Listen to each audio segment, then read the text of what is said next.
Good evening and welcome to the John F. Kennedy Jr. Forum at the Institute of Politics. My name is Adrian Maydanich. I'm a freshman at the college studying economics and government, and I'm also a member of the JFK Jr. Forum Committee. Before we begin, please note the exit doors, which are located on both the Park side and the JFK Street side. In the event of an emergency, please walk to the door closest to you and congregate outside in the JFK Park. Please also take a moment to now silence your cell phones and join me in welcoming the Peter and Isabel Malkin Professor of Public Policy, Professor of Sociology, and FAS Director for the Stone Program in Wealth Distribution, Inequality, and Social Policy, Deirdre Bloome.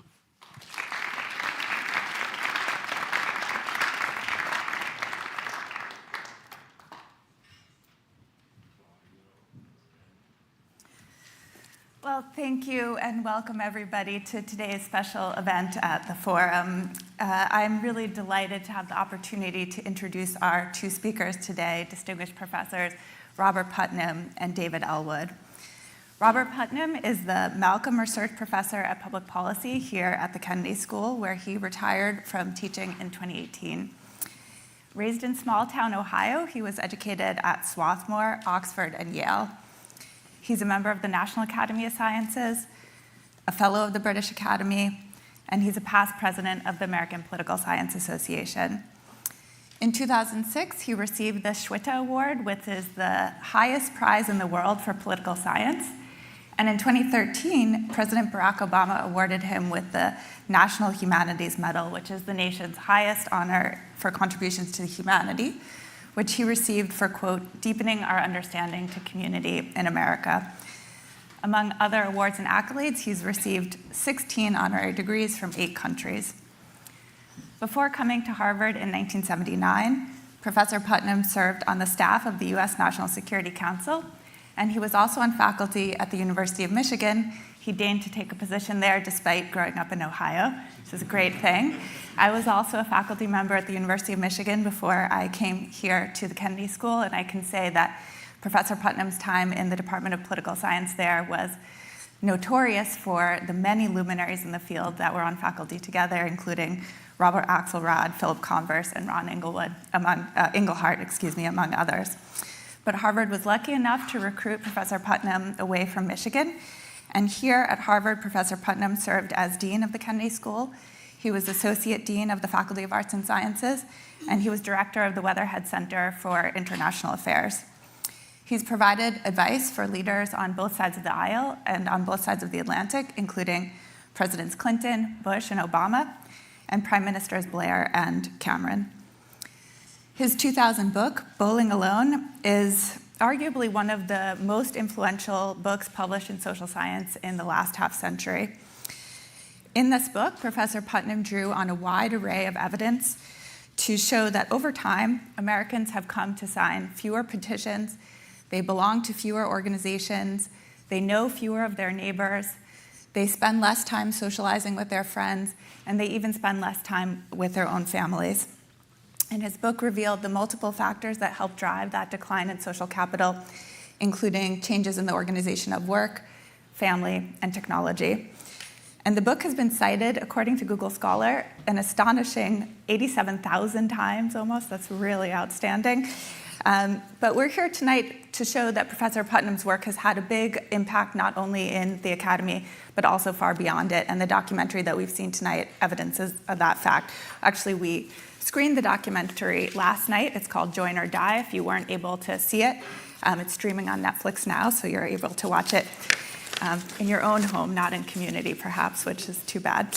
But we're very pleased that Professor Putnam has agreed to join us today to discuss this documentary and the broader trajectory of his work on social capital. And we're exceedingly lucky to have Professor David Ellwood join us in conversation as well. Professor Ellwood is the Isabel and Scott Black Research Professor of Political Economy here at the Kennedy School, and he was also Dean of the Kennedy School between 2004 and 2015. Professor Ellwood earned his PhD in economics from Harvard in 1981, and sadly for him, I think he spent no time at the University of Michigan and instead deemed to take assistant professor position here at the Kennedy School immediately upon earning his PhD. He served in many roles here. He was dean, he was academic dean, and he was the director of the Malcolm Wiener Center for Social Policy. And in 2015, he was awarded a Harvard University Distinguished Professorship. Professor Ellwood is one of our nation's leading scholars in poverty and welfare. Between 1993 and 1995, he served as the Assistant Secretary for Planning and Evaluation at the U.S. Department of Health and Human Services, where he co-chaired President Clinton's working group on welfare reform, family support, and independence. And Professor Ellwood is the author of numerous books and articles, including Welfare Realities, From Rhetoric to Reform, which he co-authored with Professor Mary Jo Bain, and Poor Support, Poverty in the American Family, which was selected by the New York Times Book Review as one of the outstanding books of 1988, and likewise by the Policy Studies Organization as the outstanding book of the year. He's the recipient of many honors and awards, including the Daniel Patrick Moynihan Prize from the American Academy of Political and Social Science, the Morris and Edna Zale Award from the Stanford University, and the David N. Kershaw Award from the Association of Public Policy Analysis and Management. He's a fellow of the American Academy of Arts and Sciences, of the American Academy of Political and Social Sciences, of the National Academy of Social Insurance, and the National Academy of Public Administration. So as director of the Stone Program on Wealth Distribution, Inequality, and Social Policy, it's my pleasure to thank Professors Putnam and Ellwood for participating in tonight's conversation.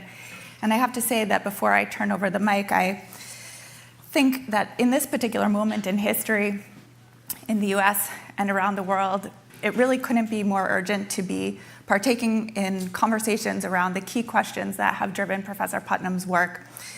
That question being whether or how working to regenerate, revive, build our social capital, social connections, civic connections, how that can help strengthen our democracies and improve our societies. So with that, I hope you'll join me in welcoming Professor Bob Putnam and David Ellwood.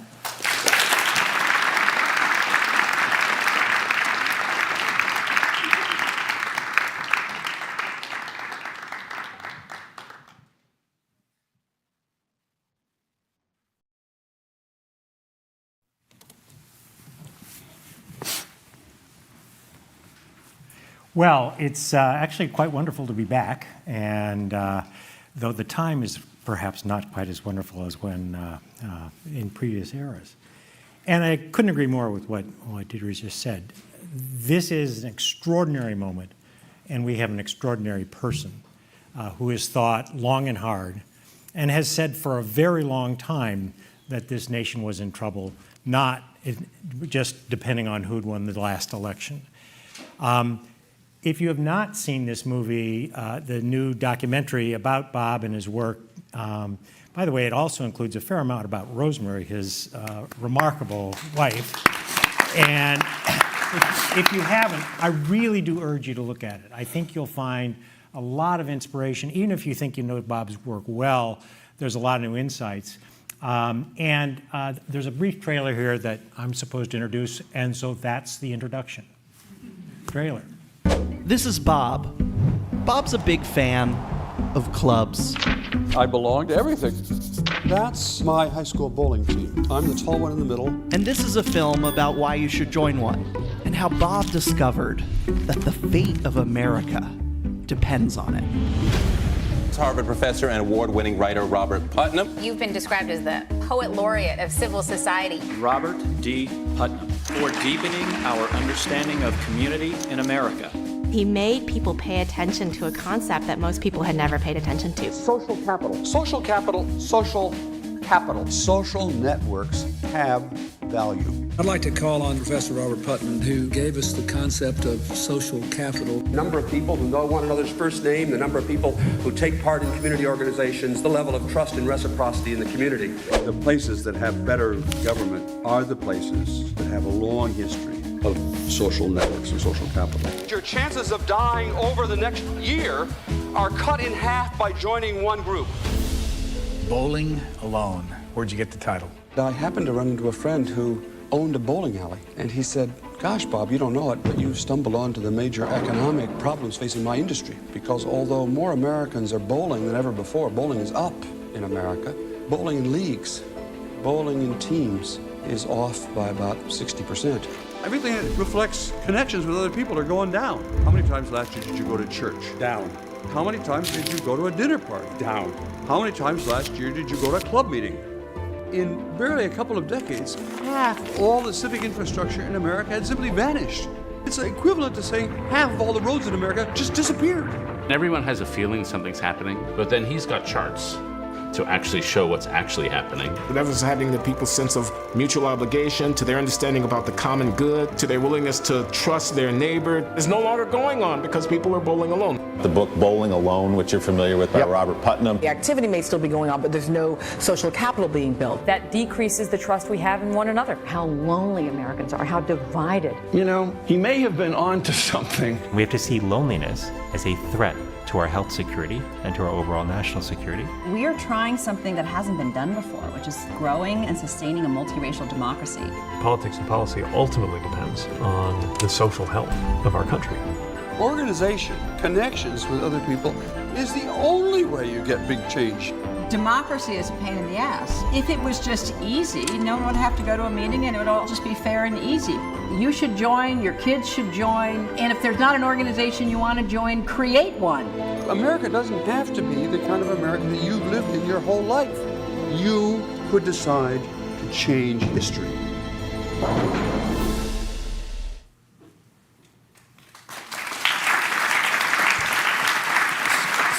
So our plan here is Bob's going to speak briefly. We'll get to see some charts because Bob is speaking. And I will then ask a few questions after that, and we'll leave plenty of time to hear from those of you in the audience. Bob. And do we still say a question is short? That's don't steal my lines. Comes later. It is so much fun for me to be back in this space with this person. You probably saw in the movie, there are a lot of pictures of this space and of me speaking in it. So it's wonderful to be back. So I'm going to try to be brief. My wife will tell you that's an impossibility, but I will still going to try to be brief. And I want to show you some slides that refer to how we're doing in America today. I'm going to begin really with where we're in a pickle, as you may have noticed. Let's have the next slide.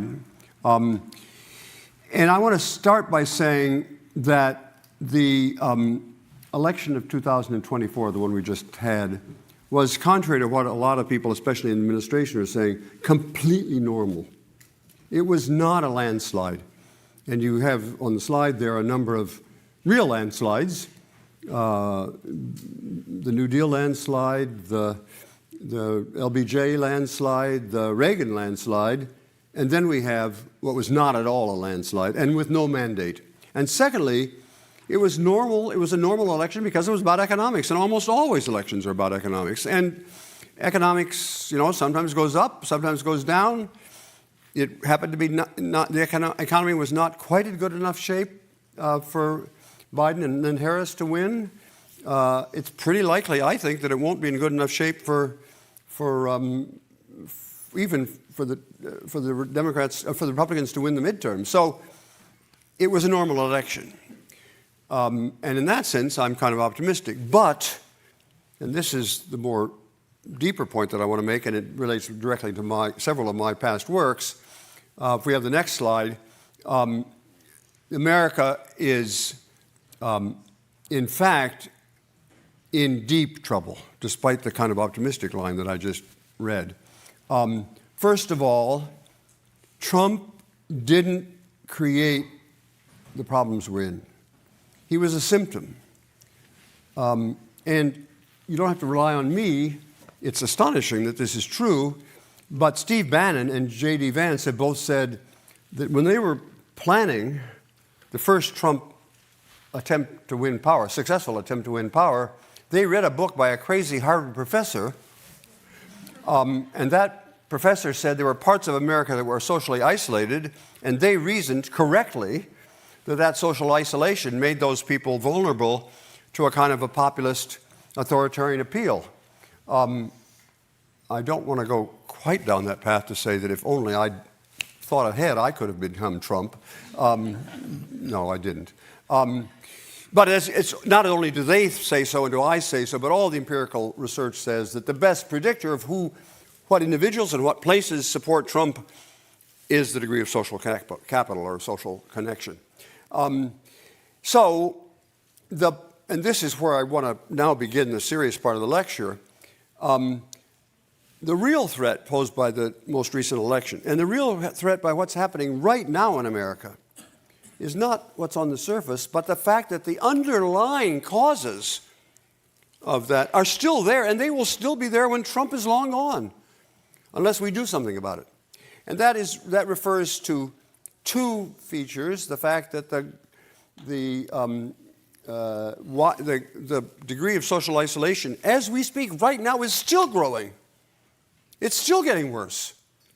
So even if everybody in Washington simply vanished, we would still have the same problem, because the underlying cause of it, which is partly growing social isolation and partly a class gap about that social isolation. So not only is social isolation growing for everybody, it's growing even more for less educated people.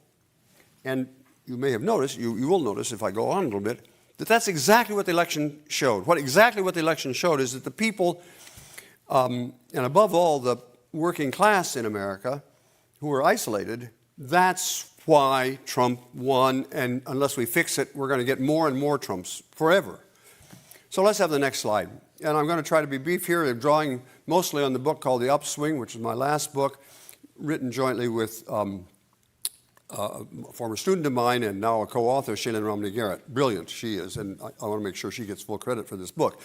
So let's have, I'm going to go over some data quickly here. If you don't like the data, if you're not a data person, that's okay. Close your eyes, take a doze. Somebody next to you will nudge you if he says anything important. And anyhow, I'm going to try to say what the slides show, but some people like data. And if you do like data, your time has come. Next slide, please. Sorry, the next slide is not the data. It's telling you what the data is going to show.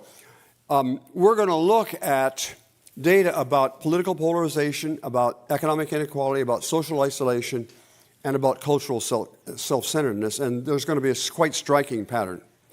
The question is, how did we get here? Let's have the next slide. Okay, all the slides, there are only about four or five slides left, and they're all going to look, almost all of them are going to look like this. So let me just briefly tell you what you can see there. The horizontal axis is time. So over on the left-hand side of the chart, I think the left-hand side as you're looking at it too, is the end of the 19th century. The data we begin here is in 1895, but basically the period is the end of the 19th century. And America was very high in polarization, or, because the graph is reversed, low in political comedy or political bipartisanship. So America, in that period, and I should say all political, this is not a strange discovery to me. Most political scientists agree with this picture. And the turn of the 19th to the 20th century, American politics was very tribal. But then you can see that begins to change in the beginning of the 20th century, begins to rise. There's a little pause in the 20s, but then it keeps going up, and reaches its peak sometime in the 1950s or 1960s. If you're good at political history, you know that that's when Dwight Eisenhower was president, and Dwight Eisenhower, except for George Washington, Dwight Eisenhower was the most bipartisan or nonpartisan president in our history. He didn't cause this, he was a symptom of it. But then, and it stayed high when John Kennedy was in office. He was a pretty middle-of-the-road kind of guy, but then it begins to decline and down, down, down. As you can see, it just keeps going down. And the data here ends in 2015, because that's when we finished this book, but it just keeps going. I can show you the numbers. It just keeps going down. Now it's probably the most polarized, politically polarized period in American history, with the possible exception of one 5-year period that you will have heard of between 1860 and 1865. You know that that's the Civil War. I don't say that we're in a civil war now, but that's how close we are to actually a civil war. So that's the political trends over this 125 years. Let's have the next slide, please. Here we're doing economic inequality. Again, behind this graph are actually a dozen other separate variables. We measured income before and after taxes. We measured wealth before and after taxes. We measured upward mobility, etc.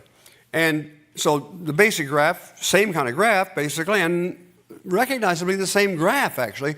It begins here in 1914, because that's when the IRS was created, and we have really, really good data on income, but from then on. But we have less good data, but it shows the same thing, that the beginning of the 20th century, it's the Gilded Age, right? You've heard the Gilded Age, and that's when people on the Upper East Side, the Rockefellers and the other rich folks of that period, where they had mammoth incomes, and just 10 miles south in the Lower East Side were the huddled masses, the poor huddled masses, the uneducated huddled masses. And so there you can see we were very, with one exception that I'm about to describe, that's probably the greatest period of economic inequality in America. The gap between rich and poor is probably bigger in that period than in our history. You see there's that little, the kind of little partial reversal in the Roaring '20s. That's because during the Roaring '20s, the stock market was doing great and poor people were doing poorly, but then coming out of that and continuing really for a long time, there's a little bit of a peak, a sort of a peak in the wartime period. That's because of wage and price controls legally kept the gap between rich and poor constrained. But then even after that, in the middle 60s, and this is not a small, I hope you're going to be surprised at this, in the late 1950s and early 1960s, America was tied with one other country as the most equal place in the world, and that was socialist Sweden. We were capitalist, of course we were capitalist, but because of the norms and because of our policies, we were unbelievably equal, gap between rich and poor, however measured. But then again, you see as the decades go on, we become a little less equal. Even before Reagan, which begins in 1980, even before that, we're becoming a little less equal. But then after Reagan, and Reaganomics, of course, and it keeps going down. It looks here as if in the Obama years, we were finally at last going to end this long downward spike, downturn. But of course, that was not the end of the world. And since then, for a variety of reasons, mostly Trump, frankly, but part of it is COVID and the effect of that on rich folks and poor folks. Now we really are at the most unequal period in American history. The gap between most working Americans and the tech brothers, you know who I mean by the tech brothers? The billionaires who are now running the country, happens to be the richest guy in the world. You may have heard this as a special role in this administration. That gap probably never in world history. Well, I don't know about the pharaohs. I don't know about that. But it's been a long time since any country witnessed the degree of inequality, economic inequality. Okay, that's economic inequality. Next slide. Here's the familiar social capital measure. Up is social capital or social cohesion. Same thing. I don't even need to explain it. You see it basically starts very low. Americans were very socially isolated at the beginning of the 20th century. That's because at that time, we were in the midst of the Industrial Revolution and urbanization. Large numbers of people were moving from villages in Sicily or villages in Iowa, to the big city, and they left all their friends and family behind in the old country or the old town, and they not yet made new. So that's why it was so social networks and membership and so on were so low. But then it began to rise in the same kind of period that you can also see there the pause during the 20s. I don't really have a good idea for what explains that, but then as you see coming out of into the 30s and certainly into the 40s and 50s and up until the 60s, Americans were becoming much more, and they were becoming more trusting of one another. And that happens to be when I personally was in college, and I met this young co-ed at that point, and we've been hanging out ever since. In that period, most Americans trusted one another. I mean, it's astonishing. 75, maybe 80% of Americans said they trusted other people. That number, I think the latest number I saw was 10% of Americans say they trust other people. I mean, this is an enormous change. And, and then actually, as soon as I personally started to vote, America started to go to hell in a handbasket. So that's one causal hypothesis that we ought to entertain. But anyway, down, down, down, down, and it's still going down. That's a point I made much earlier, but now you begin to see the data. We've still not stopped declining in our sense of connection with each other. The last slide, I wish I could spend more time on it because this is a slide about cultural solidarity, the sense in which we think of ourselves as one, as either in our neighborhoods or in our country, we think of ourselves as one people. Do we think that we're all in this together, or do we think that we're not all in this together? And I won't take time even to explain how we measure that because I'm conscious of the time going rapidly here, but I'd love for somebody to ask me how we measured it because I'm really proud of the techniques that we used. That's just a hint. I won't let you. Okay. So now, let's put all these charts together. Next slide, please. That's America's I, we, I century. Do you see why I say that? We begin selfish, disconnected, unequal, polarized. We then become, by the second half of the 20th century, after a 60-year climb, we are really all in this together. We think we're all in this together. We cooperate politically. We're relatively equal, very equal economically, and we're connected with each other. And we trust one another. But then it collapses. You can see that very well, and I don't need to explain it anymore, except to say that this graph happens to stop in 2020, but if we kept that going to 2025, it's still going down. That's the problem. We're still becoming ever more an I society. Next slide, please. Now, why did this happen?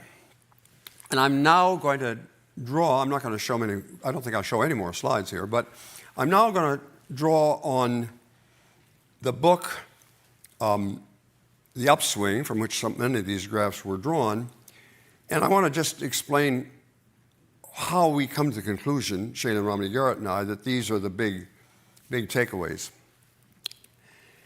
You know that curve? Often people ask, well, what happened up at the top? Why did we stop being a we society? And the answer is the 60s happened, but that's actually not the most interesting point. The most interesting point, if we're here, is there, because that's the point that's like us. And so the whole point of this book, The Upswing, is to say, they did an upswing, so we know it can happen. We want an upswing. I think all of us would.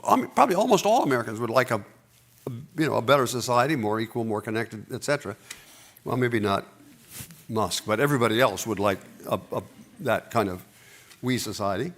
And so, therefore, the point of the book is to ask, well, what lessons can we learn? What lessons can we here learn from them there? Is that, you understand that? Because this is really the point that I want to make. There are lessons that we can learn, we today can learn from them. Well, the first thing is, and I haven't highlighted this, and I'm happy to talk about it more, but the fact is, the we that we built over the course of the first half of the 20th century, first two-thirds of the 20th century, was a shriveled we. It was a we. It was not just a white male we. And over the course of that period, we gradually widened our sense of we, but still, it was more white than non-white as a we. It was a little more male than female, although, don't get me started on that, because actually, the gains that women have made gains, a lot of gains in the last 60 years, but they've been I won't go through the details on this, but women have been making gains on men for 150 years. And the most recent little period that we're living through is just a little more of the women gaining on men. Now men are actually quite far behind women on most measures of economic well-being and happiness and so on. Okay. It was a shriveled sense of we. Despite my qualifications, it was a shriveled sense of we. And the first lesson we have to learn is, this time around, if we have a new, progressive era, which is what I want a new progressive era, it's got to be a progressive era. It has to have a more capacious sense of we. Okay, the second fundamental cause of our democratic crisis is that what we have now is class-based social isolation. And I'm not giving you the data on that. I mean, there is a ton of data on this, not only from me, but from Raj Chetty, who's another fellow around here who's doing a lot of great work on this. And both he and I independently agree that increasingly, it's not just that we're socially isolated. Increasingly, that's true of the working class and this cross-class connections. And this is true regardless of race, actually. The people who are left behind, who are increasingly isolated, are, the data say this, the non-college educated part of America.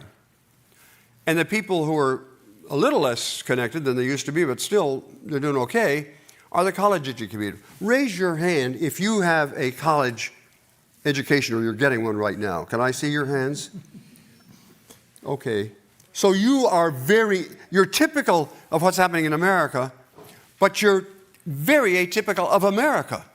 Only 1/3 of Americans have a 4-year college degree. 1/3. Do the math and you'll see we're never going to win unless we can begin to connect more with those really isolated people, which were the less educated, the non-college educated parts of people in America. That's, I think, the most important bottom line. But the last part I want to say, and it shows up in the data too, and maybe we can talk more about, I'm David, just about to the end of my time because I want to make sure that I got a little late start on my 20 minutes. It's not just about economics. The 2/3 of American society, are not just unhappy about the fact that they don't have good income or great chances of upward mobility. They don't think we respect them. And we don't. One of my favorite politicians in America, of those that I've met over recent periods, is Hillary Clinton, and she talked about the deplorables. Now, she said later on that it was a little bit of it surely was a misspeak. But that's what they think of us. And so now I'm speaking to you. I want to put all this together. There are a lot of young people in the room. The progressives, the last time around when we fixed this, were young people, just like you. They were young people, especially working at the grassroots of American society, and so should you be. And above all, they were young people who were driven by a sense of moral outrage, not the way they were being treated, but the way other people were being treated. In order for that to happen the last time, we needed a moral reawakening or a moral revolution. I'm not talking about, you understand, I'm not talking about sexual morality at all. I'm talking about just the simplest, golden rule. You got to worry about other people at least as much as you worry about yourself. So here's my charge. I started off as a scholar, then I became a dean, and now I'm a preacher. I'm really speaking to the young people here. America's going to hell in a handbasket. You did not cause this. My generation and David's generation caused this. But unless you and enough of your fellows work together and feel driven by a sense of moral outrage at what America has become, not just observing.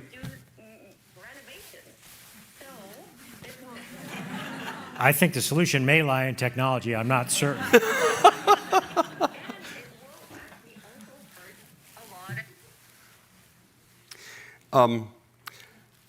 I'll close that, David. I should have turned it off. I thought I had turned it off.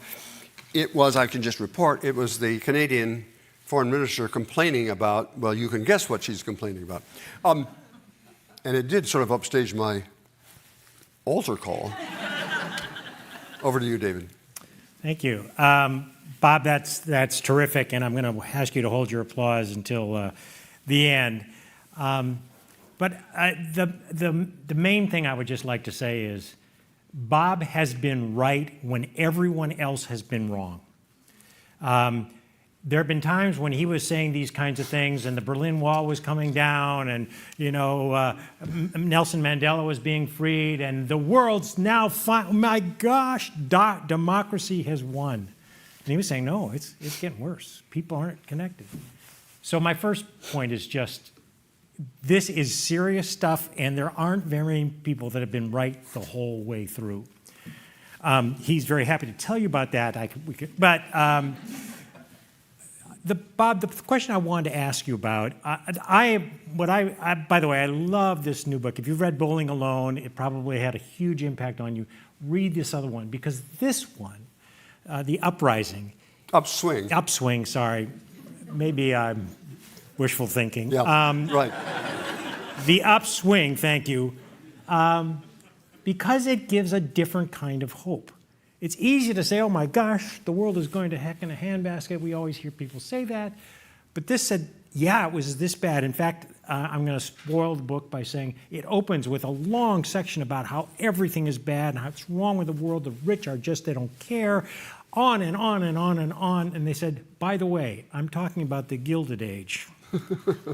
The whole time you think he's talking right now. And so there you have it. Now, of course, a completely different time and all that, but it means that there is hope. Yes. It doesn't mean it's automatic. There's no pendulum that's going to swing back. But I think you begin to see why people are desperate.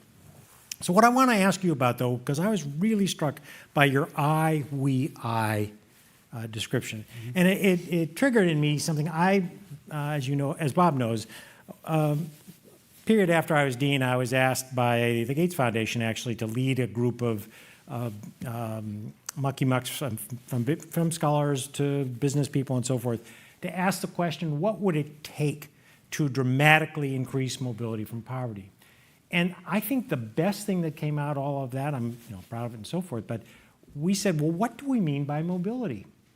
And I, as an economist, started with the obvious point. I mean, economic mobility, are people getting richer? But by the end, we unanimously agreed on a much more expansive definition. It was that you ought to be able to achieve a reasonable standard of living and the dignity that comes from having power over your own life and being respected within a community. And I have to tell you, whenever I've talked about that and so forth, everyone is shaking their heads, much the way this is, on the second half. Like, how did you miss that? And Bob, to some degree, that's what I'm hearing you say, that fundamentally we have left a bunch of people behind. I'm even struck recently, I thought we had a chance during COVID, by the way, a thing that you would unite us. And by the way, a whole bunch of people that we said, my gosh, thank goodness for those people who are bringing our food, filling our grocery stores, doing all these things in these jobs. And we used to have a name for those jobs. We called them dead-end jobs. Yeah. And I kind of hoped that after that, maybe we'd put those people more on a pedestal. But in fact, I think they're back to being dead-end jobs again. And so my question really is this. How do we get out of the second part of that, which is the othering of other people? Yeah. It's us versus, it's not just we. It's us versus them. And what's wrong with those people? We think about what's wrong with those people that voted for Trump, or what's wrong with those people who didn't vote for Trump. How do we actually get there? What have you seen that makes you think that if these people take your list seriously, we can get there?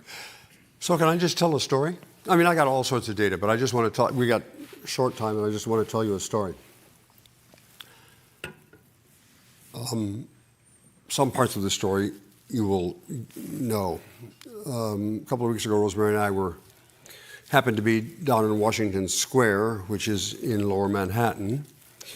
And we were actually on the square looking north, on the south side of the square looking north. And if you are up there is or was a big tall building. It was called, back in the day, the Triangle Shirtwaist Factory. And some of you are nodding, so you don't, nobody here remembers, but you have read about it, that in, I think, about 1906, sometime between 1906 and 1910, I should have looked it up before I came, there was a catastrophic fire in that factory. The owner of the factory where shirts or where dresses were made had locked all the doors and had not paid attention to the fire extinguishing commitment, and a lot of young, really young, girls were trapped and jumped to their death. I think 137 of them died, and lots of others were injured. It was a horrible scene. And if you go there now, as Rosemary and I did just a couple of weeks ago, the building is of course gone, but there is a quite, I wouldn't say handsome, a quite impressive memorial there. Okay, that part of the story you know, or many of you know. Now, I want to go back to back then, at the very moment of the fire, a young debutante from a well-to-do family was having tea with some other debutantes on the other side of the square, on the east side of the square, on the west side of the square. The building was over on the east side of the square. On the west side of the square, they were having tea, and they were doing, I don't know exactly what they were doing, but they were doing whatever young debutantes do when they get together and figure out what their dresses are going to look like and whatever. And they heard the fire. They didn't actually hear the fire. They heard the fire alarms and so on, and so they all rushed out, or at least one of them rushed out and ran down and stood there looking up at this building, and she had a moral epiphany at that moment. She was well off. She saw all these people at the other end of the economic spectrum dying because, obviously, of malfeasance, to say the least, malfeasance on the part of the owner. Now, I said at the moment, it turned out this young woman, whom I'll identify in a second, had actually for a while been a volunteer at Hull House with Jane Addams. So her mind was in a certain sense prepared to understand the world. It was not she was able to grasp the fact that what this was class conflict of a most vicious sort. And instantly, she said this story later on, she saw that she had a moral obligation. That's the point I want to make. She had a moral obligation to fix that. She was about the age of many of you in the room, a little young, well, about your age. So you have to imagine you witnessed something horrible, and that causes you to change your whole life because you're morally offended is too small. You're morally outraged by this. So almost the next day, she went off to work for the mayor of New York. Was a young guy named Theodore Roosevelt. She became the fire commissioner. She moved rapidly up in the city and then in the state. Eventually, she became the first woman cabinet member in America, the Secretary of Labor. She's the person who designed Social Security. Her name is Frances Perkins. You guessed that it was Frances Perkins. You knew that it was Frances Perkins. Now, why did I tell that story, David? What I'm trying to say is, going back now to your question, I believe that economics matters. I don't disbelieve. Of course I believe that economics matters. But the more I've studied this thing, and I began thinking that economics was about everything, but the more I think about this problem, it's a moral problem, a cultural problem. It's a cultural problem on the output side, that is the lack of respect. It's a cultural and moral problem on the input side. I'm not arguing, you know me very well, I'm not arguing against economics, but I am saying, don't just think that you can fix the country by just worrying about the economic technology of it. It's a moral question. Sorry, David, I went on. I think that's terrific, and Frances Perkins was a remarkable woman in every way. And by the way, she was trained as an economist. Okay, but she basically learned how to fight. Yes. Politically and every other way. She literally could physically fight as well. And she just decided she was going to fix this. But again, her crusade was not started about fire, but it became everything. Yeah. And so I think that's really critical. But here's another question for this audience. we're now in an era where I see people angry every day. I see them on TV, but I especially see them on my phone. And I see outrages every day. If this had happened now, we'd see pictures of that raining down, and for 2 weeks it'd be a story. Can this technology be helpful to this kind of movement, or is it get in the way because you're actually not out there meeting with face-to-face others? That's a huge question. Yeah, but so be really quick so people can ask other questions. Yes. Oh, was that not well? Was that too quick? Maybe slightly quicker, but we can. It's actually a mistake. I am going to be quick. It's actually a mistake to think of either we have face-to-face or we have virtual connections. Most of our connections nowadays are actually alloys, meaning that they're partly face-to-face and partly electronic. Rosemary and I see each other a lot. Our offices are, 20 feet, 30 feet apart? But most of the time I'm texting her or she's emailing me about something. Would I please come and turn off the eggs that are boiling? So alloys. And Facebook, the question is it Facebook or is it bowling leagues that we should worry about? And I'm saying it's not either of those things, but I do want to stick with Facebook because in the fall of 2020, I was invited out to Menlo Park to talk to people at Facebook. It turned out they all knew social capital. I mean, that was the language. And the whole conference was about social capital and bowling alone. So I was pretty flattered. And they were all over this idea of using technology to build real face-to-face communities. That was the promise. Huh? That was what they promised. That was why I was going to change everything. Exactly. And in fact, when they announced what they called communities, Facebook communities, strangely, Mark Zuckerberg quoted all these statistics about declines in PTA membership and declines in bowling leagues and so on. He did not cite bowling alone, but I'm sure that was just an editing problem. Sure. He forgot to cite it. So here I am in Menlo Park and talking privately now, confidentially, to their engineers. And they said, we know how to do this. Indeed, we have done this. Because they can do all sorts of things, we have shown how to use Facebook connections to build real face-to-face, in real life communities. And I said, wonderful. When do we see this? And he said, well, you're not going to see it. Now you want to know why. Because it turns out that building real face-to-face communities is actually kind of nice, and people don't get angry in them, but if they don't get angry, they don't help. Exactly. They don't increase the click rate. And so now what am I trying to say? This is a simple point I wanted to make, but I wanted to explain why I held this view.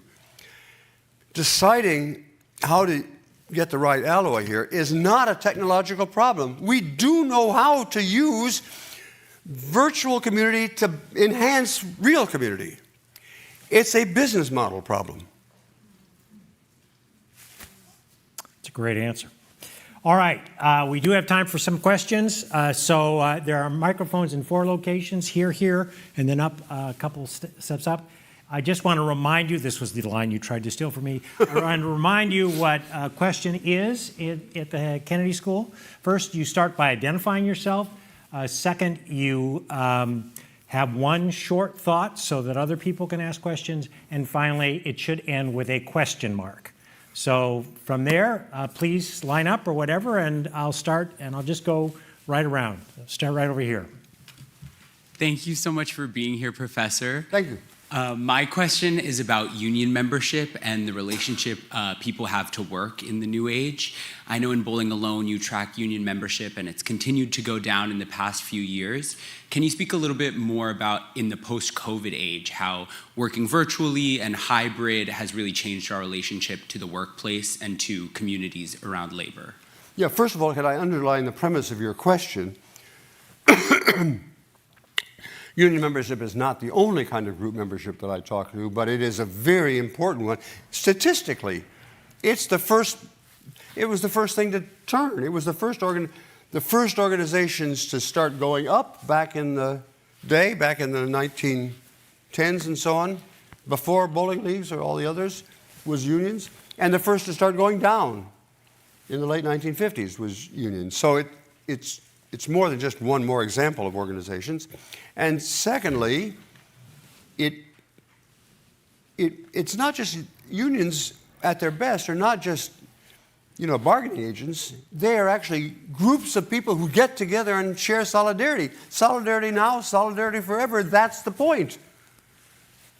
Now, how do I read the most recent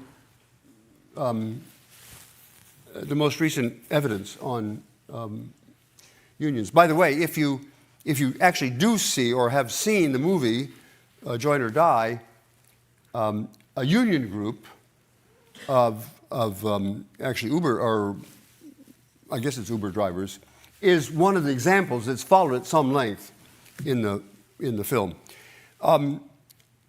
I do think that the decline in union membership, which started in 58 or 59, something like that, has come to an end and may even be turning up. But you probably know more than I do about the effects of COVID. I suppose you mean the social isolation and the fact that people are no longer together in offices. And it's possible that, there are people here who are, you're in a union, right? And you no longer have to show up here, and I don't know. Sorry, that's Lisa McPhee, who runs me. She manages me. So I don't know whether it's actually harming union identity and solidarity to not be in the office so much. Shall I just give you the mic? I'm sorry, it's a really good question, but I don't know the final answer to the last part of your question. Sorry. Thank you. Right up here. Hi, it's up here. Hi. Hi, my name is Jasmine Burgermeister. I'm an MPA student here at the Kennedy School. I think from your work I've learned a lot about what I can do. Join a community, found a community, that all helps me. I've always been wondering, and I was wondering if you can help me with ideas of what I can do for others, in particular in the space of interclass communities. I've really been thinking about that for many years, and I just haven't really come up with any scalable idea, and I'm looking for large-scale ideas. How can I, as a potential future policymaker or as a founder of a social enterprise, what can I do? Do you have ideas how I can foster, strengthen interclass communities and exchange? That's a super good question. I'm just going to slightly rephrase it in my jargony terms. How can we create class bridging social capital? That is, bridging social capital is my term for connecting across various lines, and class bridging is my jargon for how can we create class bridging lines. I've got 2 or 3 things to say. It's a tough question. It's the most important single question, and so I'm not satisfied with my answers, but I'm doing my best. 2 or 3 things. One is, in general, in bridging, when you're trying to bridge X and Y, look for bonding along some other dimension. So let me give an example of that. I happen to be a Red Sox fan. Red Sox are a baseball team that plays in Boston. You may have heard of them. And so if you want to build connections, bridging connections among people from different parts of Boston, or the suburbs and the inner city, or different age groups or different genders, bond in Fenway Park. I'm trying to illustrate the point that bridging across one dimension often rests on bonding along some other dimension. So bonding on the Red Sox or Patriots dimension is a useful, and there are many other examples. That's just the one that I wanted to start with. The second is actually, it could be said to be bonding along age but across, say, political lines or class lines. I think that, and I think I said this earlier, it's absolutely crucial that this new movement be based on youth who share many other things. Not with me, actually, but they share a certain sensibility about memes. One of my grandchildren is making his whole life about memes, and I didn't even know what the word meant. And I still don't quite know. He's making a lot of money on memes, but I didn't know what. I still don't know what he's doing. So what I'm joking, but what I'm trying to say is there are things, cultural things, that young people can bond. Young people of any class and so on can bond on, like memes, and therefore bridge across other dimensions. Now, that's not a well thought out policy for you. I'm not giving you the answer. I'm trying to give you a strategy for approaching the answer. Does that make sense? Yeah, thanks. Yeah. It's tough. I do think that, I guess I do think that the youth part of it is both the most important and maybe the most promising. Because, I'll stop there. I'm sorry, it's not perfect. I actually think that's a terrific answer, and I would just amplify two of them. One is I really do think groups only succeed when they start instead to do something that they kind of have a shared value. Exactly. And that's true, by the way, of different disciplines even. Okay, you got to, and so do something else together, and then you can start talking about politics or whatever else. Can I add just one thing to that? I got to try to see if I can do this in a short way.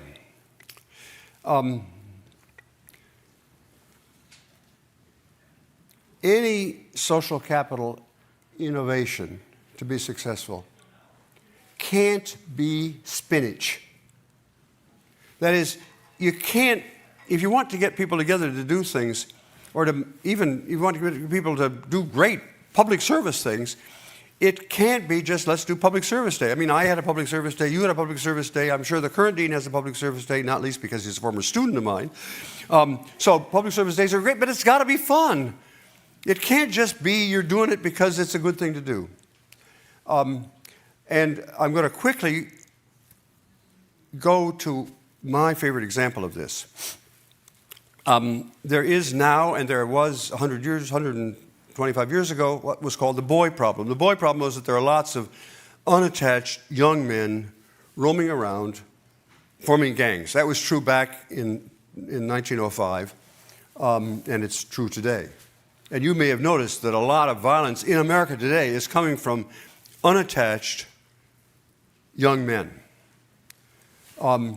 Now, they thought of a way to fix this. Just stick with me for a moment, because I'm going to get to the subject. They thought of the people then, 125 years ago, had a solution to this, but which worked. Not perfectly, but I mean, it was a really good solution. And I want to, right now, can I ask, how many of you are now or ever have been scouts? Raise your hand if you've been a member of the Scouts. Okay, they're getting out of fashion, I see. Okay, well, first of all, Scouts are fun. Scouts was, by the way, invented exactly in, I think, 2006 or something, like every other youth-serving organization in America. The Boy Scouts and Girl Scouts and Campfire Girls and Big Brothers, Big Sisters, and boys' clubs and girls' clubs and 4-H. It just keeps going. All of them were invented to deal with this problem, social isolation among young people, in the 5 or 6 years after the people noticed the boy problem. So now let's take the Scouts. Scouting is fun, right? I mean, you go, you bake cookies, or you go on hikes, or you ski, or whatever you do. That's fun. But it's also, I would say, character building. And I mean that in the following sense. I'm now about to do something I have not done publicly in 75 years. A Scout is trustworthy, loyal, helpful, friendly, courteous, kind, obedient, cheerful, thrifty, brave, clean, and reverent. Were you an Eagle? No, I was just a Cub Scout. But now, sorry, just pause for a second. David, I know we're running over time, but I want you to think about the Scouts. Those are good values. Trustworthy. I mean, come on, that's okay. Loyal, helpful, friendly, courteous, kind. I mean, so far, sounds great. Courteous, kind. Obedient sounds a little Victorian, or maybe even militaristic. Obedient. Cheerful, sure. Brave, well, yeah, I mean, maybe a little too militaristic, but still brave. Clean, not so bad. And reverent. Now, I've almost finished the argument. I hope you see it. The Scouts and those other organizations did the two things that we need to do to make social capital, and especially bridging social capital, work. It's fun, it's not spinach, and it's character building. Now, I've talked, one of my grandchildren is in the room right here, and I have we've got 7 wonderful grandchildren. You could meet one of them right here. And when I talk to them, I've told Alonzo before the Scout story, so he's looking a little bored right now. But I'm not saying that the Scouts today are what we need today. You don't misunderstand me. I'm saying that that's the model we ought to be thinking, that he ought to be thinking about for fixing the world going forward. I'm too old to figure out how to fix it. He's not. It's on him. It's on you personally. Raise your hands, because everybody. Okay. It's what he and his peers, including the rest of you here, have got to think about is not the Scouts are going to fix it. Maybe it's going to be, I don't know, maybe it's going to be a version of Facebook or something. But it's got to be fun, and it's got to be character building. Does that make sense? I'm trying to answer the question. No, and clean, don't forget that. So that's, I think it's, again, great. Okay, we have time just for maybe 1-2 quick questions. So let me go over here. Hi, my name is Ellis. I'm an undergrad, not at Harvard, but elsewhere, and I'm here today as a guest, so thank you. There are other universities? There are, in fact, other universities, not just Harvard, but thank you. And which one do you happen to hang out at? I go to Connecticut College. Great. Familiar? Yeah, sure. So, my question is somewhat similar to the last one, but you talk about how this democratic crisis that we're in is not entirely the fault of the younger generation. But it isn't the fault at all. But perhaps the fault of an older generation, or your generation specifically. Well, I'm a little older to be a boomer, but it's basically the boomers' fault. Yes, the baby boomers. Yeah. So how important do you think it is for a young person like me to get directly involved with public policy, whether that being running for local government or even going to the Kennedy School for government, to get involved with that in order to bridge that gap between the I and the we? I don't think it's crucial. And it's not an accident that there are a lot of, in the movie that you may or may not have seen, but that we've been advertising here, the movie Join or Die, the co-directors and co-producers of it made it a point not to use political groups as their examples of new things that could be developed, because it doesn't just depend upon being politically active. Could be other things. Like, I'm just thinking of some of the ones in that movie. A bicycling club. They get together, they learn to trust one another, they learn to cooperate, they learn to not go too fast because some of them are a little slow, so they learn a lot of good lessons, but it's fun too. So I don't think it's necessary that you get involved in politics. But I do think it's helpful. And there's a story that's in the movie that I want to repeat right now. And I may not be able to say this story without breaking up because it's powerful for me personally. When I was in college, I met this cute co-ed. I've introduced her to you before. She's right here. We were taking a class in poli-sci in the fall of 1960. There were 2 guys running for president. One was a guy named Nixon, and the other was a guy named Kennedy. I started out being for Nixon, but within a month or 2 after meeting her, I switched to being a Democrat. This is one powerful chick we're talking about here. And much smarter than you at the time, obviously. Well, don't just say at the time. Yeah. So on, I think it was January 20th, we were in Philadelphia at Swarthmore College, just outside Philadelphia. We went to 30th Street Station, and we said, I guess I said, well, what the heck?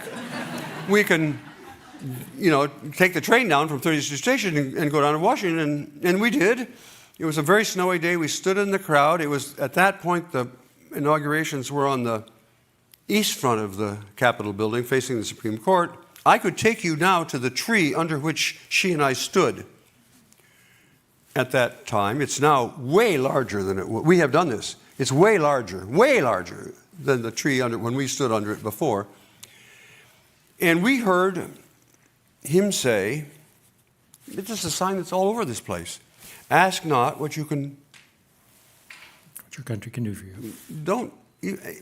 I am now 84 years old, and the hair on the back of my neck is rising because I'm now feeling the emotion of that adolescent. Ask not what your country can do for you. Ask what you can do for your country. And I thought he was speaking to me personally. I mean, I was an adolescent, late adolescent, right? And I still get choked up because I thought he was saying to me, Bob, you're smart. And you have important things to do for your country, and you ought to get about it. So I personally, in the end, became an academic, right? I didn't go into politics. But I did go into political science, in large part because I do think that politics matters. Does that respond to your question? I mean, thank you. I think that's a great place to end. Please join me in giving Bob.